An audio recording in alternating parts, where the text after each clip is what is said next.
కేసీఆర్తో కలిసి ఏదైతే కేటీఆర్ కవిత ఇద్దరు చిన్నపిల్లలుగా ఉన్నప్పుడు అంటే వాళ్ళ దృష్టిలో చిన్నపిల్లలే వాళ్ళందరూ చేతి పట్టుకొని ఉద్యమంలో తీసుకువెళ్ళినప్పుడు కావచ్చు వాళ్ళకు మతులు బుద్ధులు నేర్పిన వ్యక్తిగా గాదైన మనతో పాటు జాయిన్ అవుతున్నారు. ఒకసారి ఆయన దగ్గరికి వెళ్దాం. ఉన్నారా? ఎస్ గాదరన్న గారు, good morning. Good morning. Good morning. Good morning అన్న. ఒకసారి మనం ఇది డిస్కషన్ వెళ్లే ముందు ఒకసారి నా కవిత జైలు నుంచి బయటకు వచ్చిన తర్వాత ఒక మాట మాట్లాడింది. ఆ మాట ఏంటో చూద్దాం. ఆ తర్వాత వినయ్ గారితో డిస్కషన్ ఉంటుంది. ఆ తర్వాత మనం మార్నింగ్ న్యూస్లోకి వెళ్దాం. ఒకసారి అది బయట ప్లే చేసుకోండి. నా కవిత ఏం మాట్లాడింది అనేది. టీఆర్ఎస్ పార్టీ కార్యకర్తలకు అందరికీ మీడియా మిత్రులకు హృదయపూర్వకంగా నమస్కారం.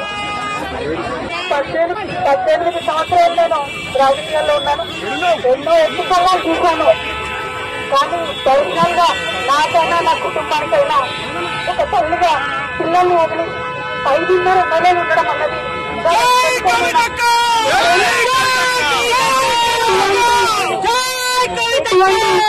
నన్ను నా కుటుంబాన్ని సాధించడానికి తప్పకుండా వడ్డీ సమేతంగా చెల్లిస్తాం. సమయం కష్ట సమయంలో మాకు మా కుటుంబానికి తోడున్నటువంటి వారందరికీ హృదయపూర్వకంగా పాదవేదనలు తెలియజేస్తా ఉన్నాం.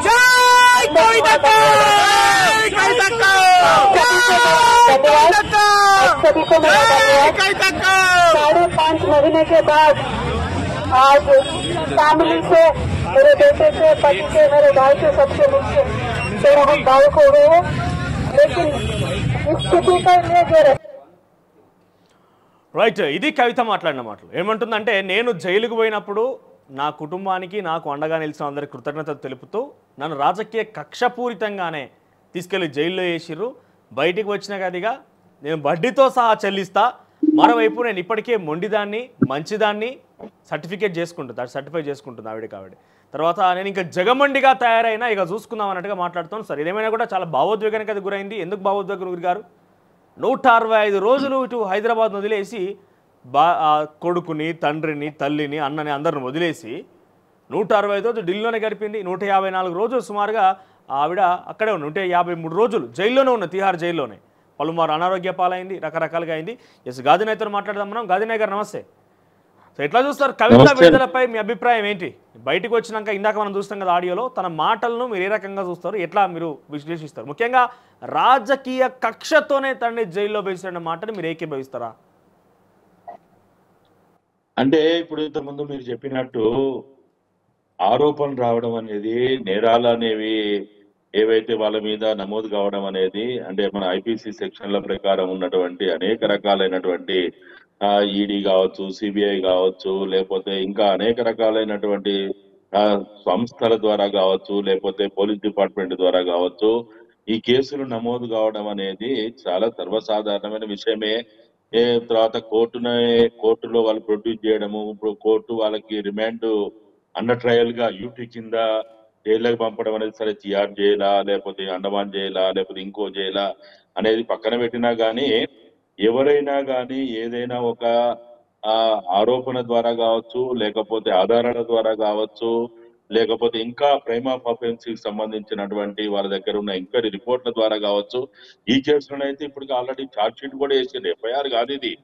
ఎఫ్ఐఆర్ ద్వారా ఆమెని అరెస్ట్ చేయలేదు, ఆమెని కోర్టుకు పంపలేదు. ఛార్జ్ షీట్ ద్వారా ఆమెని కోర్టు మెట్లెక్కించింది. కాబట్టి అక్కడి నుంచి తప్పనిసరిగా ఎవరైనా కానీ, ఈ కవిత అనే ఆమె ఒక ఎక్స్ ఎంపీ కావచ్చు, ఎమ్మెల్సీ కావచ్చు, ఇవన్నీ టెక్నికల్ గా ఏం జరిగింది ఛార్జ్ షీట్ ద్వారా ఇవన్నీ కూడా తెలుసు, ప్రజానికని తెలుసు, మనకు కూడా ఒక అవగాహన ఉంది. కానీ ఒకటే మాటలో చెప్పాలంటే, రాజకీయ కక్షపూరితంగానే కవితను ఈ రకంగా ఇబ్బందుల పాలు చేశారన్న మాటని మీరు ఏకీభవిస్తారా? అవునా కాదా? రాజకీయం ఎట్లయితుంది? ఇప్పుడు ఒక ఆరోపణ వచ్చినప్పుడు దాని వెనుక రాజకీయాలు ఉన్నాయా, కుట్రలు ఉన్నాయా, కుతంత్రాలున్నాయా? నువ్వెవరు నేనెవరు మాట్లాడడానికి? మనం ఎవరం కాదు. ఆల్రెడీ 120B కాన్స్పిరసీ అనేది దాంట్లో ఆల్రెడీ ఉంది. ఏదైతే నేరం చేసినటువంటి, నేరానికి గురైనటువంటి, లేకపోతే ఒక మన రాజ్యాంగాన్ని తిలోదకాలిచ్చి ప్రజాప్రతినిధిగా ఉండి పవర్ ని వాడుకొని అవన్నీ చేసిన దాంట్లో కుట్ర 120B కూడా కేసులో ఉంది. కాబట్టి ఆల్రెడీ కుట్ర అనేది ఆల్రెడీ చెప్పిందే. అది రాజకీయపరమైన కుట్రనా, రాజ్యాంగపరమైన కుట్రనా, లేకపోతే మీరు చేసిన దాని మీద కుట్రనా అనేది, ఇవన్నీ కూడా ఏంటంటే, ఇప్పటికిప్పుడు నేను నేరస్తున్నానుకో, నాకు నేనే సర్టిఫికేట్ ఇచ్చుకొని నేను నేరం చేయలేదని నాకు నేనే ఫర్మానా జారీ చేసుకొని నేను విడుదలైనా అని చెప్పుకుంటే ఎట్లా? కేసీఆర్ చెప్పినట్టు ఆనిముత్యంలాగా, కడిగిన ఆనిముత్యంలాగా నా బిడ్డ బయటకు వస్తుందంటే వచ్చిందా? అట్లానే వచ్చిందా? నేనెవరిని చెప్పడానికి? అబ్జర్వ్ చేసే ఉంటారు బయటకు వచ్చినప్పుడు కానీ ఈ ట్రయల్స్ నడుస్తున్నప్పుడు బాగా మంది చూస్తుంటారు దీన్ని విషయాన్ని కూడా. సో మీరు చూసి ఉంటారు నాకు తెలిసి. కడిగిన ముత్యం లాగా నా కూతురు బయటకు వస్తున్న విషయాన్ని కేసీఆర్ ప్రస్తావించిన ఆ రకంగా బయటకు వచ్చిందా? మీరేమంటారు? అంటే ఆయనే సుప్రీంకోర్టు జడ్జి, ఆయనే సుప్రీంకోర్టు సిజేనే, ఆయన హైకోర్టు జడ్జిలు, మనందరమే ఇది అయితే ఇంకా సుప్రీంకోర్టు ఎందుకు, న్యాయస్థానాలు ఎందుకు, హైకోర్టు ఎందుకు, జిల్లా కోర్టులు ఎందుకు, ఇవన్నీ ఎందుకు? అది ప్రజాప్రతినిధులే, ఎంపీలు, ఎమ్మెల్యేలే మీరే పోయి కూర్చొని ఆ రోజు రాజుల కాలంలో ఉన్నట్టు మీరే ఫర్మానాలు జారీ చేయండి. ఎవరు మంచోడు, ఎవరు చెడ్డోడు, ఎవరు ఆనిముత్యం, ఎవరు బంగారం కట్టి, ఎవరు వెండి, ఎవరు ఇనుము, మీరే నిర్ణయాలు చేయండి. ఇంకా ఇవన్నీ ఎందుకు?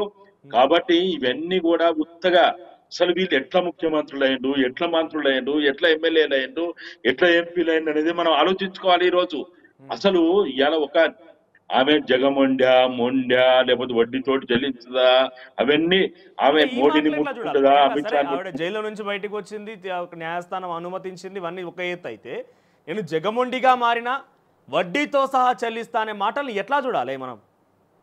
ఇప్పుడు కవితమ్మకి తెలుసో లేదో ఈ దేశంలో అరెస్ట్ చేసిందేమో ఈడీ, సిబిఐ అరెస్ట్ చేసి ఎంక్వైరీ చేసింది, తిహార్ జైల్లో ఉన్నది. ఎవరికి వడ్డీతో చెల్లిస్తుంది? ఎవరి మీద జగమొండిగా మారి యుద్ధం చేస్తుంది?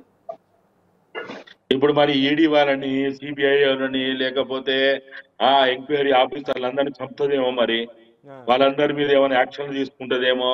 ఈవెన్ అసలు నా దృష్టిలో కవితమ్మకు అర్థం కావాల్సింది ఏంటంటే, కవిత అనే ఒక వ్యక్తి, ఆమె మహిళనా పురుషుల సెకండరీ అది. ఆమె ఈ భారత రాజ్యాంగం ప్రకారం, ఈ మనకున్న చట్టాల ప్రకారము ఆమె మీద నేరం మోపబడిన తర్వాత ఆమె కోర్టులో ప్రొడ్యూస్ చేశారు, జైలుకు పోయింది.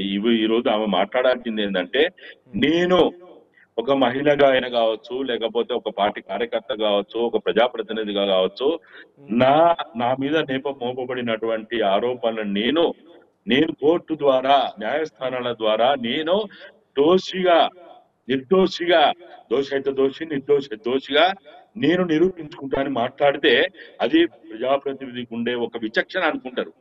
అరే నేను నిర్దోషిగా తనంగా ఉంటది. అట్లా కాకుండా నేను జగమొండి, నేను వడ్డీతో చెల్లిస్తా, ఈ డైలాగులన్నీ ఎందుకు? ఈ డైలాగులు కొట్టే జైలు పాలయ్యారు. అసలు ఈ రోజు మీరు చెప్పిన ఇంతకుముందు 3 కారణాలు కూడా చూసినా, ఈ 3 కారణాలు కాదు. నిన్న సుప్రీంకోర్టు బెయిల్ ఇవ్వడానికి ప్రధానమైనటువంటి 4 కారణాల్లో, అంటే న్యాయస్థానం ఎవరి పట్టనైనా, నాకు తెలుసు, నేను నా 18 ఏటనే నేను డిగ్రీ చదువుతున్నప్పుడే, కాకతీయ యూనివర్సిటీ ఆధ్వర్యంలో డిగ్రీ చదువుతున్నప్పుడే డబుల్ మర్డర్ కేసులో జైలుకు పోయి, జైల్లోంచే ఆ రోజున విద్యార్థి సంఘ ఎన్నికల్లో పోటీ చేసినప్పుడు కూడా రాజ్యాంగ పరంగా బెయిల్ రావడం అనేది మనకున్నటువంటి ప్రాథమిక హక్కు. ప్రతి పౌరునికి బెయిల్ రావడం అనేది కూడా ఒక హక్కు. అంతేగాని ఆ హక్కుని వినియోగించుకున్నావు. ఆ రోజు అక్కడ గతంలో అభిషేక్ కావచ్చు, నిన్న మాట్లాడిన లాయర్ కావచ్చు, ఏం చెప్పిండు? ఆమె ఈ దేశాన్ని వదిలిపెట్టిపోదు. ఆమె విచారణ చేస్తున్న వాళ్ళ మీద ఎలాంటి ప్రలోభాలకు గురి చేసి, బెదిరింపులకి గురి చేసి కానీ ఆమె అటువంటి చర్యలకు పూనుకోదు. ఆమె పాస్పోర్ట్ను కూడా సరెండర్ చేసిండ్రు. ఇవన్నీ చేసింది కాబట్టే ఎవరికైనా కానీ 90 రోజులు గడిచిన తర్వాత బెయిలు ఇవ్వడం అనేది, తీసుకోవడం అనేది చాలా సర్వసాధారణమైనటువంటి విషయం. అది ఈమెమన్నా మొదటిదా? మన దేశంలో ఎంతమంది ప్రజాప్రతినిధులు జైలుకు పోలేదు? ఇందిరాగాంధీ పోలేదా? రాజీవ్ గాంధీ పోలేదా? లేకపోతే మన అమిత్ షా పోలేదా? లేకపోతే ఇప్పుడు ప్రధానమంత్రిగా ఉన్న మోడీ పోలేదా? నిన్న మొన్న దాకా జగన్మోహన్ రెడ్డి జైలుకు పోలేదు. అసలు జైలుకు పోవడం అనేది, కేసులు రావడం అనేది చాలా సర్వసాధారణ. ఈమె ఈమె మొదటిది, ఇంతకుముందు ఎవరు జైలుకు పోలేదు, ఈమె మీద. అదే ఎంతమంది ప్రజాప్రతినిధులు, ఎంపీలు, ఎమ్మెల్యేలు, మంత్రులు, మాజీ మంత్రులు, ఇప్పుడు ముఖ్యమంత్రి కూడా జైల్లో ఉన్నాడు కదా. ఢిల్లీ ముఖ్యమంత్రి జైల్లో లేడా? జార్ఖండ్ ముఖ్యమంత్రి జైల్లో లేడా? నిన్న మొన్నటి దాకా న్యాయం గెలిచింది, న్యాయం మా వైపే ఉంది, ఇక్కడ తప్పు చేయలేదు కాబట్టి బయటికి విడుదల చేసిరు అనేది బీఆర్ఎస్ వాళ్ళు కొంత నాకు తెలిసి డిఫరెంట్గా అపోహపడుతున్నారు. ఎందుకంటే ఇక్కడ తప్పు చేయలేదని నిర్ధారణ కాలేదు. తప్పు ఎవరిది, ఏం జరిగిందనే విషయం ఇంకా సుప్రీంకోర్టు తేల్చలేదు.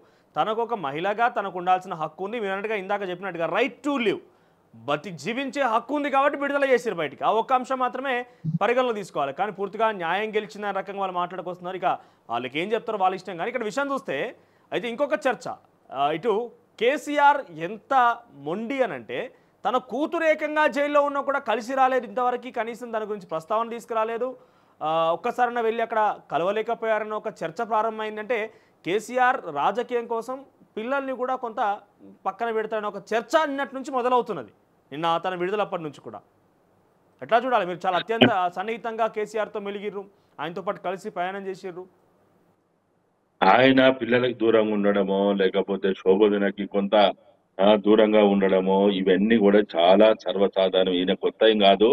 ఆయన ఎన్ఎస్సీలో ఉన్నప్పుడు, యూత్ కాంగ్రెస్ లో ఉన్నప్పుడు, తర్వాత టీడీపీలో చేరినప్పుడు, 82లో ఓడిపోయినప్పుడు, 85లో గెలిచినప్పుడు, ఎర్రమంజిరి కాలనీలో ఎమ్మెల్యే క్వార్టర్స్ లో ఉన్నప్పుడు, మెట్టుగూడలో మంత్రిగా ఉన్నప్పుడు, ఇవన్నీ కూడా ఏంటంటే ఆయన లైఫ్ జర్నీ తెలిసిన వాళ్ళకి, దగ్గరగా తెలిసిన వాళ్ళకి, మాలాంటి వాళ్ళందరికీ మాకు తెలుసు ఆయన ఎంతకాలం పిల్లలు ఆయనతో ఉన్నారు, లేకపోతే వాళ్ళు ఏ విధంగా ఎవరి పోషణలో ఉన్నారు, ఎవరి సంరక్షణలో ఉన్నారు. ఇవన్నీ కూడా ఏంటంటే సరే అది వ్యక్తిగత విషయాలు, కుటుంబ విషయాలు, మనం అంతగా లోతుల్లో పోయి మాట్లాడాల్సిన అవసరం. కానీ కేసీఆర్ అనే వ్యక్తి పెద్ద ఇగోయిస్టు. కేసీఆర్ దేనైనా భరిస్తాడు. కానీ పిల్లల పైన కూడా చూపిస్తారా? పిల్లల పైన కూడా చూపించి వెనకంగా జైలుకు పోయింది కదా తన కూతురు. ఎవరి పైన చూపిస్తాడు ఆయన. వీళ్ళు వాళ్ళనేం కాదు. ఆయన స్వభావము, ఆయన క్యారెక్టరు, ఆయన ఆలోచన విధానము, ఆయన బిహేవియర్ అంతా కూడా తెలిసిన వారుగా నేను చెప్తున్నా. ఆయన ఎవరి పట్లనైనా గట్టనే ఉంటాడు. ఎవరినైనా దగ్గర తీస్తాడు, ఎవరినైనా తనితరంతాడు, ఎవరినైనా పిలిచి మాట్లాడతాడు. ఎవడైనా 10 సార్లు 100 సార్లు అపాయింట్మెంట్ అడిగినా ఇవ్వడు. అదొక పెక్యులర్ క్యారెక్టర్. అది కేసీఆర్ అనే వ్యక్తి ఒక పెక్యులర్ క్యారెక్టర్. అది పెద్ద ఇగోయిస్ట్. ఆయన నేను ప్రతిసారి చెప్తున్నా కదా, ఆయన తనకి నచ్చితే, మెచ్చితే, తనకి ఇష్టమైతే దేనైనా చేస్తాడు. తనకి ఇష్టం లేకపోతే, తనకి నచ్చకపోతే ఎవరికైనా బిడ్డ, భార్య, నాకు తెలుసు. నేను ఇంకా లోతుల్లో పోయి కుటుంబ విషయాలు చెప్తలేను, కానీ చెప్పకూడదు. కానీ నాకు అన్నీ తెలుసు. కాబట్టి కేసీఆర్ ఆయన ఢిల్లీ ఎందుకు పోలేదు, తిహార్ జైలు ఎందుకు పోలేదు, ములాఖత్ ఎందుకు పెట్టలేదు అంటే ఆయన బిహేవియర్ అది, ఆయన క్యారెక్టర్, ఆయన నైజం అది.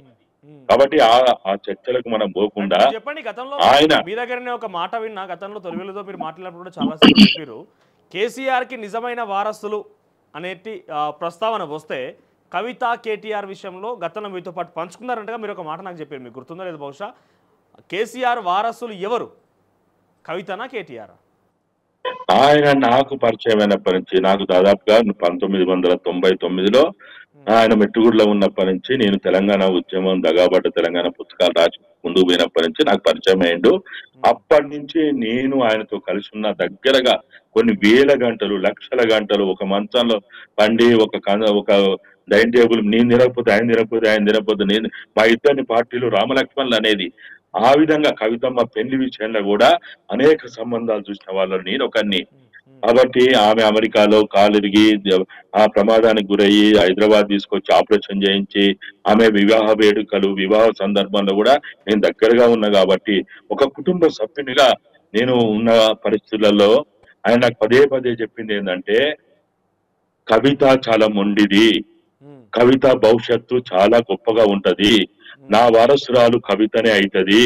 కేటీఆర్ కి అంత చాతుర్యం లేదు, చాణక్య నీతి లేదు, దానికి అంత మొండి పట్టుదల లేదు, వాడు దానికి పనికిరాడు.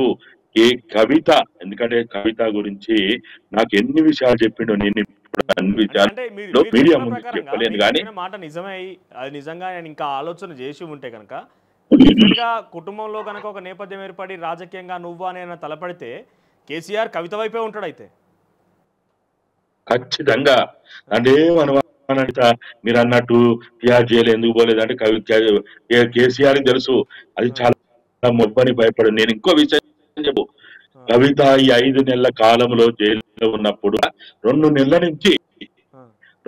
నుంచి కుటుంబ సభ్యులతో సహా ఆమెను అప్రూవర్ గా మారమని వేధించిండ్రు, ఒత్తిడి తీసుకొచ్చిన. గాని కవిత, నేను అప్రూవ్ గా మారను, నా రాజకీయ భవిష్యత్తు ఉండదు, నేను ఎన్ని నెలలైనా జైల్లోనే ఉంటా, గానీ నేను లొంగను, అప్రూవర్ గా మారను ఎవరికి ఎట్టి పరిస్థితుల్లో కూడా ఇటువంటి నిర్ణయం తీసుకోనని కుటుంబ సభ్యులకి గట్టిగా ఘంటాపదంగా చెప్పింది. కాబట్టి ఇది కేసీఆర్ కి తెలుసు, అది ఎంత మండిదో తెలుసు. ఆయన చాలా విషయాలు నాకు చెప్పిండు.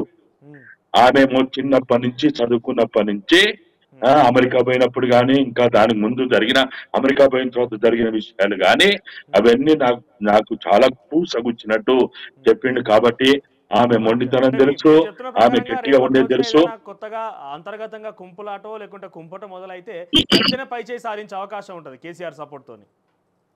నన్ను ఏం అనుమాన పడొద్దు తెలుగు ప్రజలు, తెలంగాణ ప్రజలు. చివరి ఒక విషయం చెప్పండి. ఈ రోజు కవిత ఇంకా ప్రస్తుతానికి ఢిల్లీలోనే ఉంది.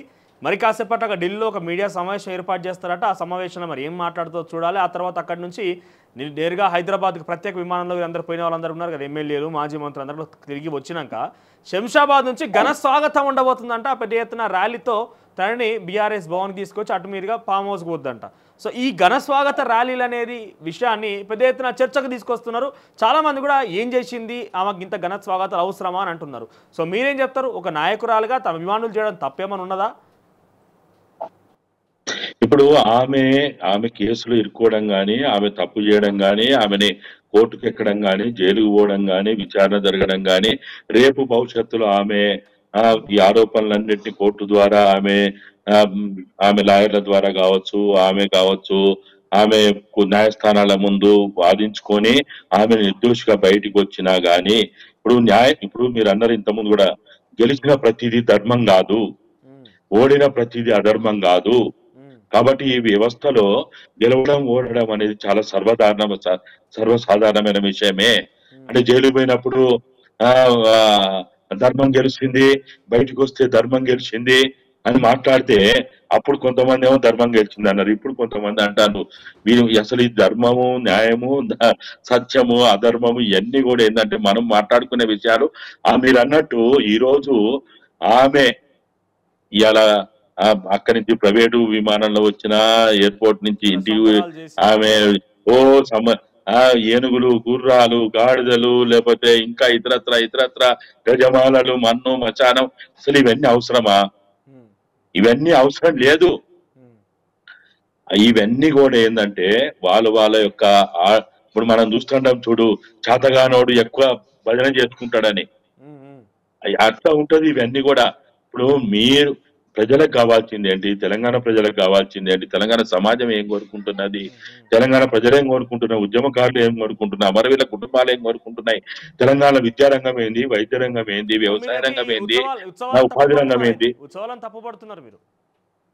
అసలు అవసరం ఏంది అంటున్నా నేను. తప్పు పట్టడం, ఒప్పుకోవడం తర్వాత సంగతి, అవసరం ఏంటిది? అవును. సో మొత్తం మీద విడుదలైతే అయింది బయటికి, న్యాయం గెలిచినట్టుగా బీఆర్ఎస్ పార్టీ చెప్పుకుంటోంది. నిన్న ఆల్రెడీ సంబరాలు మొదలు పెట్టేసారు బీఆర్ఎస్ పార్టీ భవన్ మీద. నిన్న అసలు తెలంగాణ సంబంధించి ఒక ఉద్యమకారురాలుగా బయటికి పోయింది, స్వాతంత్ర సమరయోధులాగా పోయింది అన్నట్టుగా ఉత్సవాలే జరిగినాయి. సో చూద్దాం, వాళ్ళ మాటలైతే వాళ్ళ ఇష్టం, వాళ్ళ అభిమాన నాయకురాల మీద వాళ్ళు ఏం మాట్లాడతారో వాళ్ళ ఇష్టం. కానీ తెలంగాణ ప్రజానీకానికి మీలాంటి తెలంగాణ ఉద్యమకారులకు కావచ్చు, తెలంగాణ అస్తిత్వం కోసం ఇప్పటికీ శ్రమిస్తున్న వారందరూ కూడా వాళ్ళ ఓన్ ఐడియాలజీ వాళ్ళకైతే ఉన్నది. చూద్దాం ఇక రేపటి నుంచి ఎటువంటి రాజకీయ పరిణామాలు మారబోతున్నాయి. థ్యాంక్ యూ ఫర్ జాయినింగ్ గదేనయ్య గారు. అసలైన తొలి వెలుగు. ఫాలో వాట్సాప్ @తొలి వెలుగు official.